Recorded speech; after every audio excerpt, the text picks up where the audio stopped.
j'espère que tu vas bien. Alors aujourd'hui pour un petit peu entre guillemets fêter les 1000 abonnés maintenant que j'ai sur ma chaîne, je voulais tout d'abord vous remercier. Honnêtement je pense, enfin moi j'ai ouvert ma chaîne plus pour que mes proches puissent me suivre et que ça soit un nouveau moyen d'expression pour moi. Et voilà, je suis contente de voir qu'avec les jours qui passent, il y a de plus en plus de gens qui regardent mes vidéos, qui mettent des commentaires.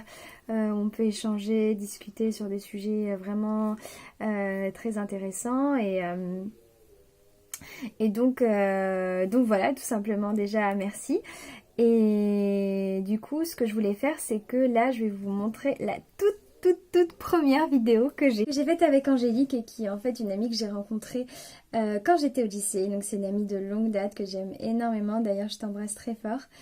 La thématique de cette vidéo tourne autour de du fait d'être maman au foyer. Donc pourquoi est-ce que j'ai choisi ce thème-là? C'est parce que lorsqu'on me demande souvent quel est mon plus grand rêve, je dis faire le tour du monde. Je peux dire que c'est fait. Et aussi d'être maman, parce que je pense que justement pour être capable de rêver, il faut être en vie. Et voilà, et je suis aussi infirmière, j'ai longtemps travaillé en néonat et maintenant je suis en pédiatrie générale. Donc vraiment tout ce qui touche autour de la maternité, la parentalité, l'éducation, c'est quelque chose qui me passionne et dont j'ai toujours envie d'apprendre plus. Donc c'est vrai que dans notre société française, il y a, je pense, deux représentations un petit peu qu'on a de ce que peut être une maman. Il y a ce qu'on peut appeler en quelque sorte une maman moderne qui va réussir à concilier sa vie professionnelle et en même temps également sa vie de maman, donc qui va travailler et qui va s'occuper de ses enfants. Et puis il y a de l'autre côté les mamans qui vont décider d'être mères au foyer. Et c'est vrai que je trouve que quand on est maman au foyer, c'est pas évident de par l'implication que ça demande, mais il y a quand même beaucoup de clichés qui tournent autour de ce choix en fait. Donc comme par exemple avoir aucune vie sociale, s'occuper exclusivement des tâches ménagères, ne plus prendre soin, enfin bref voilà, vivre dans un monde complètement fermé, être complètement recluse. Je ne parle pas aussi de la notion d'être dépendante, devenir dépendante financièrement de son conjoint, de son mari. Donc je me suis dit que ça aurait pu être intéressant de demander directement aux personnes concernées en fait ce qu'il en est réellement. Et donc voilà, j'ai voulu faire une sorte de témoignage, de retour sur le choix qu'a fait Angélique et si elle était heureuse ou pas, épanouie ou pas. Et je pense que ça peut être intéressant en fait de peut-être dépasser les a priori qu'on pourrait avoir et que ça peut être aussi légitime par rapport à voilà, ce qu'on a pu entendre autour de nous, ce qu'on a pu voir, etc. Donc voilà, je te laisse avec cette vidéo, c'est vraiment la toute première que j'ai faite. Donc moi-même là, je l'ai même pas regardée, donc je vais faire le montage maintenant. Et voilà, donc je te donne ça avec beaucoup de nostalgie, beaucoup d'amour. Et voilà, enfin, j'ai hâte un peu comme toi d'aller revoir ça et voir ce que ça donne. Voilà, écoute, je te fais d'énormes bisous, prends soin de toi et puis bon visionnage. Ciao. Je suis avec Angélique. Ouais, je suis avec Angélique. On est chez moi sur ma terrasse. On n'est pas trop loin de mon départ. On est le 23 juillet 2018. Alors du coup, comme je t'expliquais tout à l'heure, je vais parler d'un thème qui me tient vraiment à cœur. C'est la représentation de la maman au foyer. Tati, mais c'est toute jolie. Oh, toi aussi t'es trop jolie ma puce. Voilà, donc avant je vais te présenter rapidement qui était Angélique.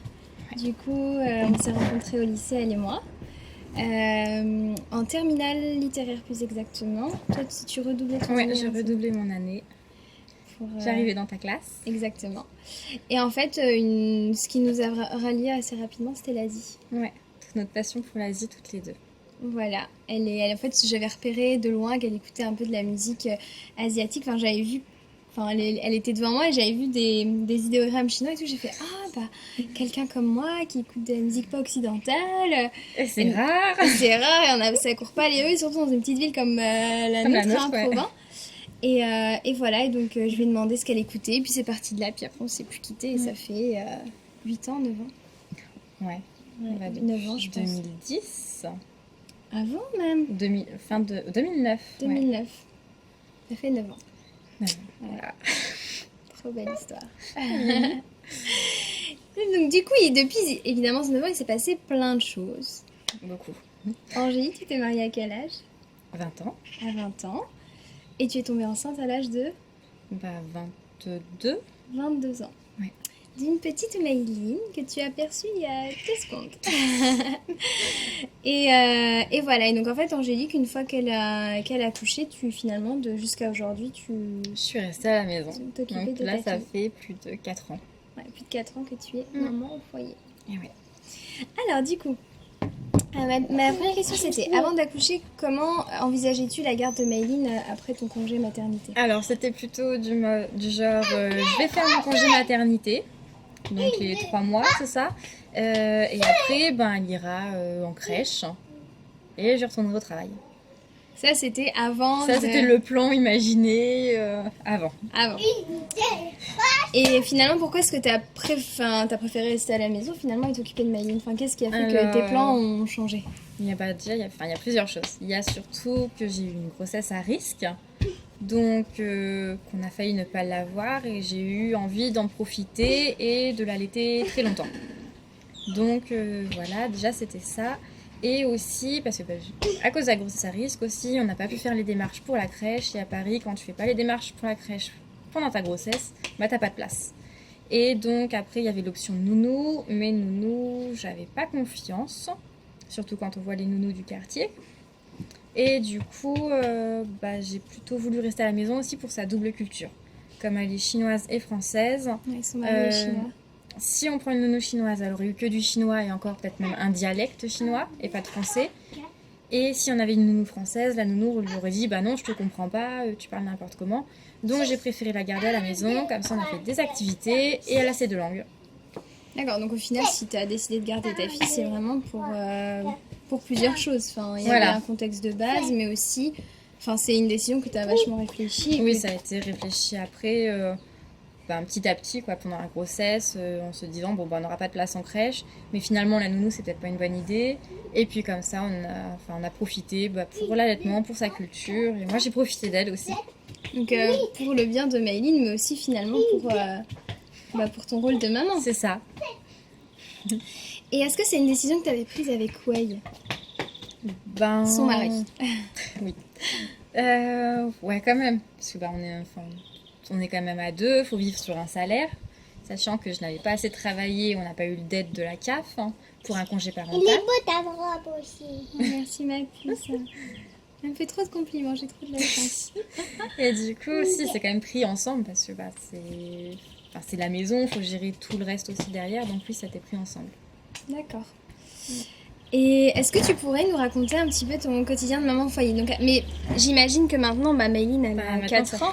Donc ça devait pas être pareil quand Maëline avait 2 semaines et maintenant, ton quotidien a dû changer. Mais à peu près, qu'est-ce que tu peux nous dire? Un coucou et tu repars. Voilà, repars. c'est la petite fille.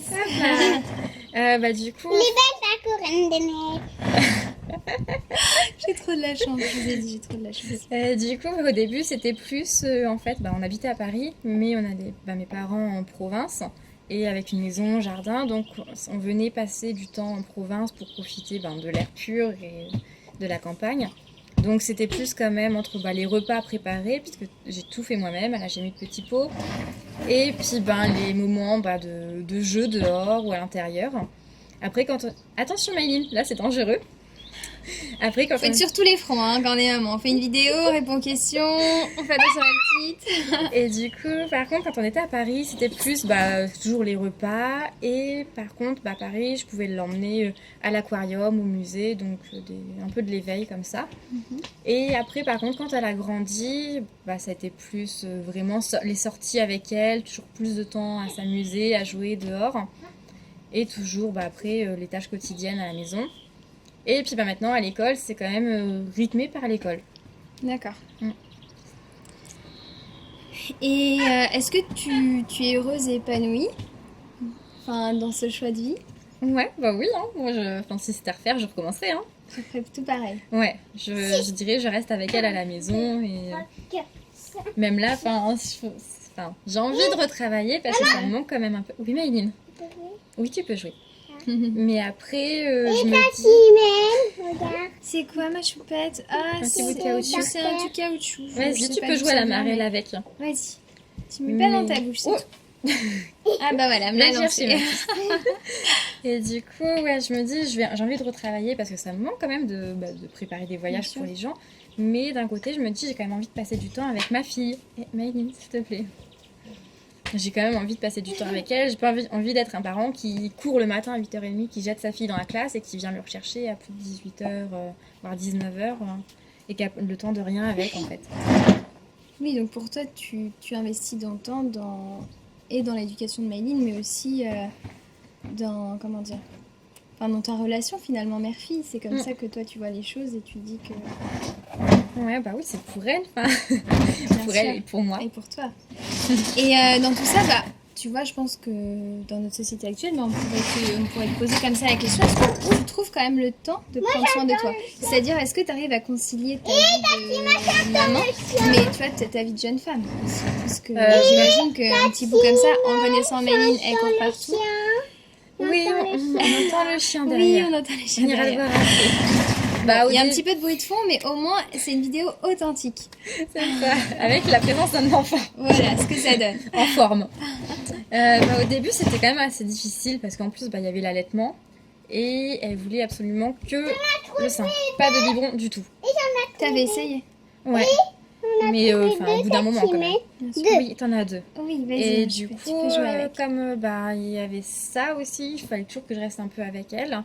Et par contre, quand elle a commencé à manger, à diversifier, là, il y a des moments où j'ai dit, je te laisse l'enfant, soit mes parents ou mon mari, et moi, je vais prendre 1 heure ou 2, je vais aller me balader, faire une balade avec mon appareil photo, ou aller faire un magasin, ou un musée, une exposition, parce que ça me manquait quand même. Bien sûr. Faire une vraie expo où on prend le temps de rester des heures. Et du coup, ouais. Par contre, pendant 1 an et demi, non, j'ai vraiment tout laissé de côté. Et est-ce que pendant cette période-là, ça t'a manqué ou t'y pensais pas? Enfin, comment tu l'as vécu? J'y pensais pas. C'est bien plus tard, après un bout plus d'1 an et demi, 2 ans, que je me suis dit, ah tiens, il y a une expo qui me plaît bien. Enfin, j'irais bien y passer 2-3 heures, voilà quoi. Mais après, non, ça me manquait pas plus que ça. D'accord. Et finalement, comme je disais un petit peu dans l'introduction, on vit quand même dans une société où une femme se doit d'avoir et en même temps sa vie de femme, et en même temps sa vie de maman, sa vie professionnelle, etc. Et donc c'est vrai que de nos jours, des mamans au foyer, il n'y en a plus beaucoup. C'est même, je dirais, mal vu. Mais est-ce que toi, tu as souffert justement du regard des autres? Est-ce que tu as senti une certaine pression sociale ou pas? Dans ton Après, ouais, entourage. c'est quand même mal vu. Enfin, j'ai déjà eu des petites réflexions. La marelle. Oui, tu peux jouer à la marelle, mon cœur. Comment on fait la marelle? Et ben, tu prends les casques, tu jettes une petite chose et tu sautes. D'accord? Tu sautes quand ça Comme fait tu veux. Combien? Ouais. Vas-y, tu le fais. Du coup, ouais, j'ai même dans l'entourage familial au début, des fois quand les gens posaient la question, je dis je prends le temps pour ma fille.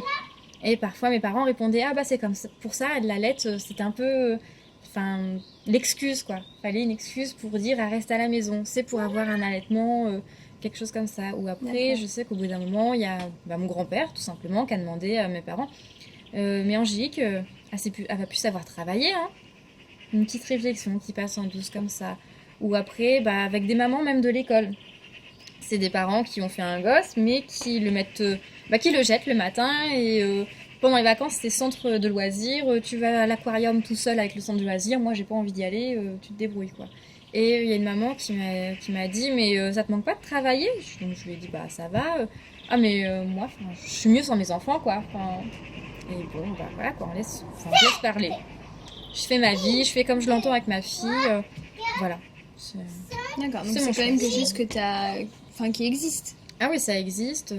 Il y a même, je pense, des petites anecdotes que j'ai déjà vécues, mais que là, sur le moment, je m'en rappelle pas. Mais ouais, ça existe vraiment. D'accord. Et bon, puis tout à l'heure, tu nous racontes tous les points positifs, etc. Et j'imagine que ça doit être la majorité de ce que tu retiens. Mais est-ce que tu peux quand même nous parler un petit peu des... Bah, finalement, c'est quoi les aspects les plus difficiles dans ton quotidien Ouvrir encore. de maman au foyer? Et est-ce que être maman au foyer, ça demande beaucoup de sacrifices? Est-ce qu'on peut vraiment utiliser une notion de sacrifice en disant Mais oui, que attention. on décide de garder exclusivement sa fille? Moi, Attends, Choupinette, non, faut pas toucher les trépieds. c'est pas un... Enfin, pour moi, c'est pas un sacrifice, quoi. Voilà, c'est ma fille, je le fais pour elle, mais ça, c'est pas un sacrifice. Même il y a des parents qui parlent de carrière, mais non. Moi, enfin, voilà, c'est pas un sacrifice. Ma carrière, je m'en fous. Comme on me parle toujours de retraite. Ouais. Mais à l'âge où on l'aura, on sera peut-être plus de ce monde, alors Ouais. tant que j'ai pris mes années. Oh, un câlin. Non, bébé chat, j'adore. Allez. Après, attends, qu'est-ce qu'on disait? C'était quoi du coup? Je te demandais les aspects les plus difficiles. Ah, les plus finalement, difficiles. ouais. Ben, c'est quand même de tout concilier parce qu'il faut quand même faire toutes les tâches ménagères. En plus, un enfant, ça salit vite. Ça salit aussi beaucoup par terre. Et il faut s'occuper de l'enfant, toujours être un peu sorti. Et puis, c'est vrai que je cuisinais tout moi-même. Donc, il y avait son repas à elle, compote, purée. Et il y avait après nos repas à nous. Donc, c'est vrai que ça fait beaucoup. Plus après lessive, sortie. Donc, il y a quand même aussi de la fatigue parce que quand l'enfant se réveille la nuit... T'en as un là. Quand l'enfant se réveille la nuit, après on se lève tôt le matin, enfin des choses comme ça. Et du coup, ouais, c'est, je pense, la fatigue qui m'a quand même le plus marqué. Et après, bon, bah, voilà, réussir à tout concilier. Et enfin, ce que je dis souvent quand on me demande par rapport à ma vie d'avant, avec le travail, j'étais moins fatiguée en travaillant au bureau de 9h à 18h que d'être avec ma fille à la maison. Donc c'est on peut dire entre guillemets un peu plus confortable. Enfin, loin des clichés qu'on peut avoir d'une maman qui est voilà, un peu Qui feignasse. passe son temps à regarder la télé, voilà. tous les téléfilms de l'après-midi sur M6. C'est Non, ça. non. C'est clair. C'est non. Mais loin de la réalité. Parce qu'en plus, elle ne faisait plus la sieste très vite. Oui, mon cœur. Ça, non. Ah, c'est quoi ça? Tu fais un bonhomme. Regarde, elle a fait les yeux, le nez et la bouche. Parfait, c'est trop Voilà. mignon. Et on pense aussi souvent qu'une femme au foyer, c'est une femme qui n'est pas du tout indépendante, c'est une femme qui dépend financièrement de son mari. Qu'est-ce que tu pourrais dire par rapport à ça? On se fait entretenir. Non, bah après, enfin, on dépend un peu du salaire, bien sûr, du mari. Mais, enfin, après, quand on travaille assez, on peut avoir des aides quand même de la CAF, des choses comme ça, ou avoir mis aussi de côté avant. Donc on n'est pas forcément... Il y a une grosse bête? C'est pas grave, elle va pas te manger, t'inquiète pas. Mais non. Mais... Oui, gros câlin. Voilà. Mais bon, c'est sûr que je dépendais financièrement de mon mari, mais j'avais quand même des économies d'avant de côté. Bon, on n'a pas utilisé, mais voilà, j'aurais pu ne pas non plus dépendre entièrement de lui. Puis d'un côté, on peut se dire que c'était des responsabilités partagées, dans le sens où lui, il allait travailler, mais toi, de ton côté, c'est pas comme si tu travaillais pas. Voilà, on partage les tâches. Lui avait juste à se lever le matin, déjeuner, partir travailler, revenir. La vaisselle, la lessive, le ménage, il connaissait pas pendant la période où je suis tout le temps à la maison. Et est-ce que c'est un truc que tu étais contente de faire, ou des fois tu disais j'aimerais bien qu'il prenne un peu le relais, est-ce que c'est moi qui dois forcément faire tout ça? Non. Après là maintenant, quand elle est grande, qu'elle commence à travailler, il y a des jours où j'étais vraiment fatiguée. Je me suis dit oui. T'en veux? Non merci ma chérie, c'est super. Il y a des jours où je me suis dit tu pourrais m'aider à faire au moins une vaisselle de temps en temps quoi. Bon, il faisait quand même le week-end. D'accord, merci mon chat. Tu veux qu'on partage? Tu veux partager? Bah tiens, croque un bout et après je finis. Non, allez, c'est... Il y a des choses, il faisait quand même le week-end, comme il travaillait pas le week-end. Mais des fois, oui, en semaine, même une petite vaisselle le matin, ça peut faire du bien d'avancer un peu le travail. Parce qu'entre aller en course, préparer l'enfant, l'emmener, le ressortir, c'est quand même assez long. Oui, j'imagine. Et est-ce que tu penses, maintenant avec du recul, avoir perdu certaines de tes compétences professionnelles? C'est une question qu'on pourrait se poser. Les perdre, non. Pas toutes, en tout cas. Après, je me doute bien que quand on utilise des logiciels... Dis donc, toi. On utilise des logiciels. Ça peut changer d'une entreprise à une autre. Et là, je pense que il y a des logiciels où c'est des réservations pour les avions, pour les choses comme ça, oui, il faudra se mettre à jour, quoi. Mais après, perdre des compétences, non. Enfin, je pense que je suis toujours capable de faire un voyage. J'ai juste à réviser un peu et enfin, c'est parti, quoi. Ouais. Est-ce que toi, peut-être tu peux nous dire ce que tu fais exactement Avant, Ouais. Avant je préparais les voyages en Chine, Vietnam, Laos, Cambodge, un peu sur l'Inde aussi, pour envoyer les touristes français dans les pays. Donc, Tu as une agence. Voilà. Et oui, dans le voyage aussi. Mais finalement, il n'y a pas que la culture asiatique. Hein, Est-ce que tu as déjà pensé faire garder Mayline? Et finalement, pourquoi est-ce que tu n'as pas voulu? Alors, faire garder Mayline, au début, on y pensait un petit peu. Mais finalement, comme je l'ai dit au début, il y avait le problème des nounous. Avec sa double culture, qu'on avait peur qu'une nounou française lui dise non, tu parles chinois, je comprends pas, c'est nul, etc. Que ça la bloque. Ou qu'au contraire, une nounou chinoise la bloque pour le français. Donc déjà, il y avait ça. Et aussi, j'habite dans un quartier avec beaucoup de magasins et on voit les nounous. Donc, une nounou d'une voisine qui sert la voisine à... Attention! Touche pas ma chérie, tu vas te faire mal, tu vas te faire mal avec ça. C'est pas grave, laisse-le par terre. Laisse-le par terre, c'est pas grave.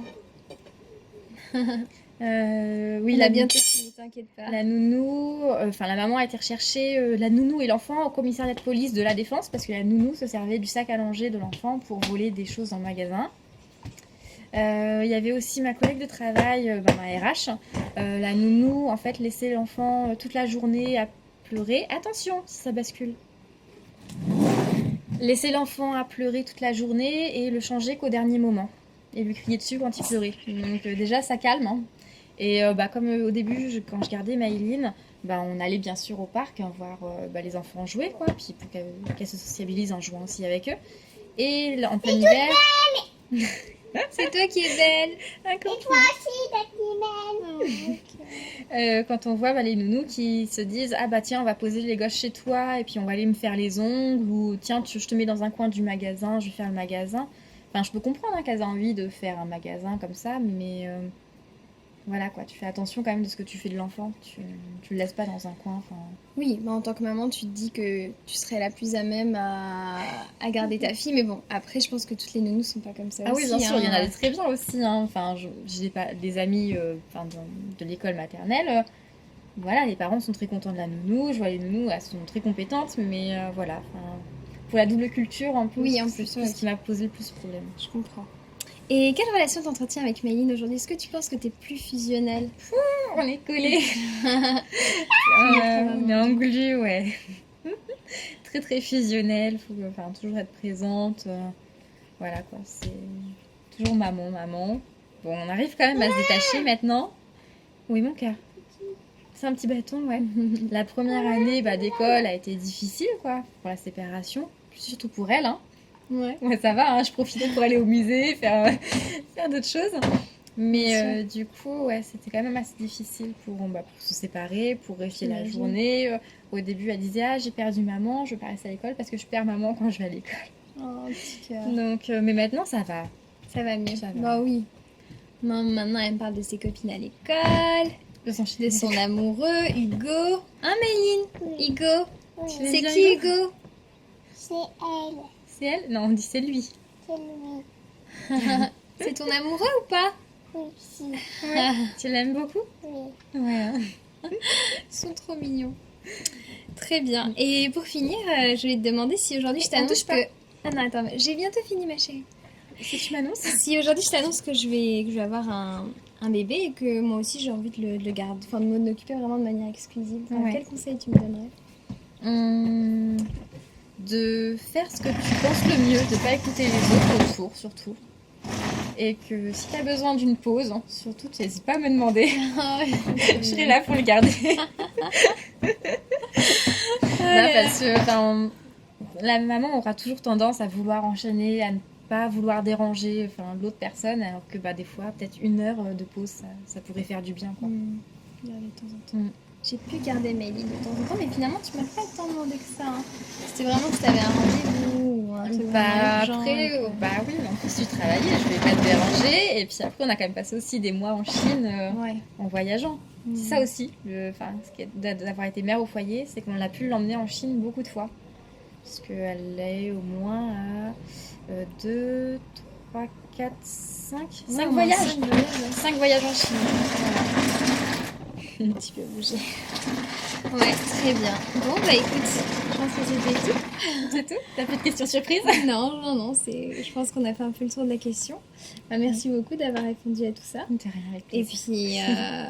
puis, je te souhaite plein de bonheur avec ta petite Mayline. Et puis, franchement, c'était un beau témoignage. On te fait plein de bisous et puis à très vite. Très vite. Au revoir tout le monde.